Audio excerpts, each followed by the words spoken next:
رات کے سناٹے میں کوفہ کا شہر خاموش تھا۔ سرد ہوا گلیوں سے ٹکرا رہی تھی۔ ہر دروازہ بند تھا، ہر گھر میں چراغ بجھ چکے تھے۔ لیکن ایک گھر ایسا بھی تھا جہاں ایک چراغ ابھی بھی جل رہا تھا۔ وہ گھر امیر المومنین حضرت علی کا تھا۔ کوفہ کے بازار میں یہ بات عام تھی کہ علی راتوں کو جاگتے ہیں، کبھی یتیموں کے دروازوں پر، کبھی بیماروں کے سروں کے پاس، اور کبھی بیت المال کے حساب میں۔ اس رات بھی آپ بیت المال کے لیے بنائے گئے سرکاری کاغذات دیکھ رہے تھے۔ ایک سادہ سا تیل کا چراغ روشن تھا جس کی روشنی میں کاغذات بکھرے ہوئے تھے۔ دروازہ کھٹکا۔ السلام علیک امیر المومنین، حضرت علی نے فرمایا۔ ولکا السلام، کون ہو؟ دروازہ کھلا، اندر طلحہ بن عبداللہ داخل ہوئے، حضرت علی کے قریبی ساتھی اور مشیر۔ حضرت علی نے چراغ کی طرف دیکھا، پھر ایک ایسے عمل کیا جس نے پوری امت کے حکمرانوں کو حیران کر دیا۔ آپ نے چراغ بجھا دیا، کمرہ اندھیرے میں ڈوب گیا۔ طلحہ حیران رہ گئے۔ امیر المومنین، اندھیرا کیوں کر دیا؟ میں تو آپ کا ذاتی مشیر ہوں اور ضروری بات کے لیے آیا ہوں۔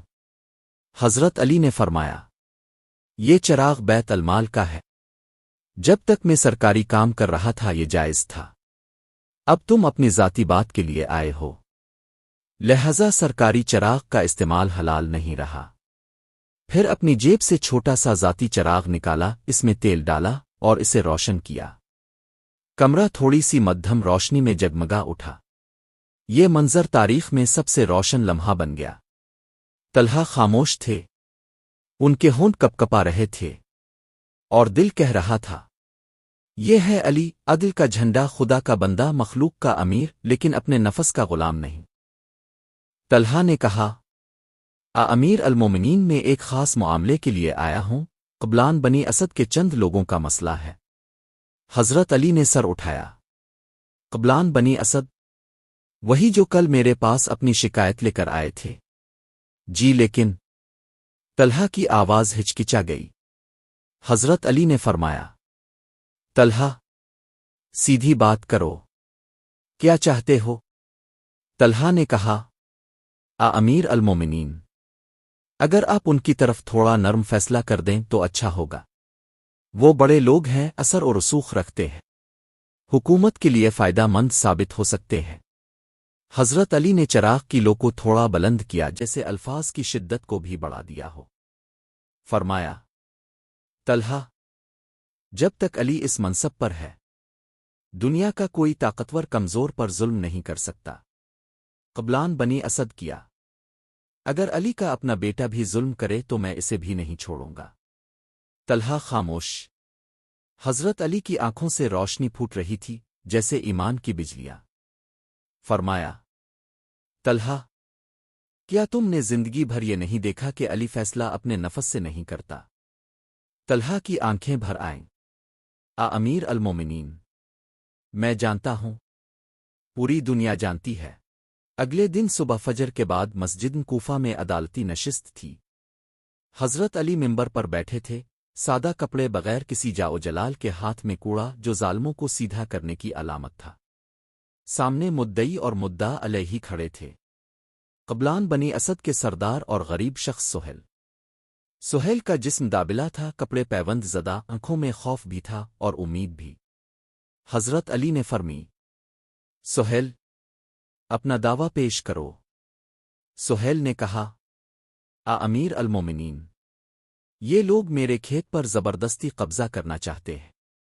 میرے پاس صرف یہی روزی ہے، میرے بچے بھوکے ہیں، اس قبیلے کے لوگ طاقتور ہیں، میں کمزور ہوں۔ بنی اسد کا سردار غصے سے بھر گیا۔ یہ جھوٹ بولتا ہے، زمین ہمارے باپ دادا کی ہے۔ حضرت علی نے فرمایا، ثبوت لاؤ۔ اسلام میں فیصلے دلیل سے ہوتے ہیں، طاقت سے نہیں۔ دلائل پیش ہوئے۔ سہیل کے پاس دستاویزات تھیں جو حضرت عمر کے زمانے میں جاری ہوئی تھیں۔ حضرت علی نے ان کو دیکھا، مہر پہچانی، تحریر پہچانی۔ سردار کو خطاب کر کے فرمایا، بنی اسد کے سردار، تم نے کمزور پر ظلم کیا۔ زمین سہیل کی ہے، تمہاری طاقت کا غرور یہاں نہیں چلے گا۔ سردار کچھ کہنا چاہتا تھا مگر حضرت علی نے ہاتھ اٹھا کر فرمایا، اگر تم نے سہیل اس کے بچوں کو ایک نظر بھی گھور کر دیکھا تو علی کی عدالت میں کھڑے ہونے کا انجام جانتے ہو۔ بنی اسد کے لوگ سر جھکا کر واپس گئے۔ سہیل رو پڑا، امیر المومنین، اللہ آپ کو جزا دے۔ حضرت علی نے فرمایا، سہیل، یہ نہ سمجھو کہ علی نے تم پر احسان کیا ہے، یہ تو اللہ کی امانت ہے جو میرے کندھوں پر ہے۔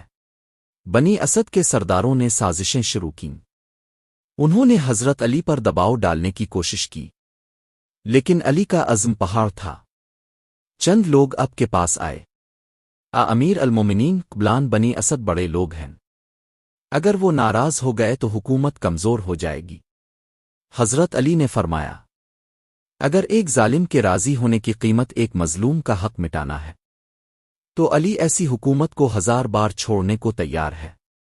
پھر فرمایا، حکومت کفر سے تو قائم رہ سکتی ہے مگر ظلم سے نہیں۔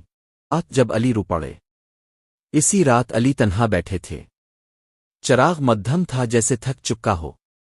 حضرت علی نے فرمایا، اے اللہ، یہ امانت کتنی بھاری ہے۔ علی تنہا ہے، طاقتور دشمن ہے، مگر تیری مدد کافی ہے۔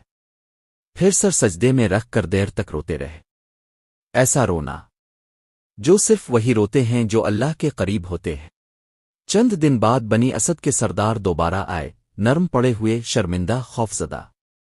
انہوں نے کہا، امیر المومنین، ہم نے آپ کا عدل دیکھا، آپ سچے ہیں، ہمیں اپنی غلطی کا احساس ہو گیا، ہمیں معاف کر دیں۔